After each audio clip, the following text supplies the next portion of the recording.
أعوذ بالله من الشيطان الرجيم بسم الله الرحمن الرحيم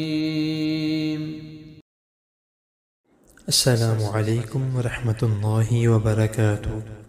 حدیث کا نام مسجد میں داخل ہونے اور باہر نکلنے کی دعا۔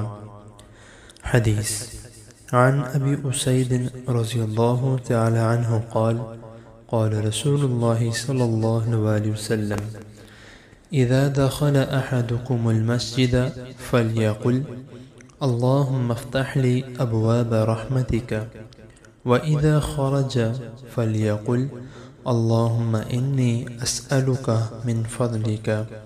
رواہ مسلم۔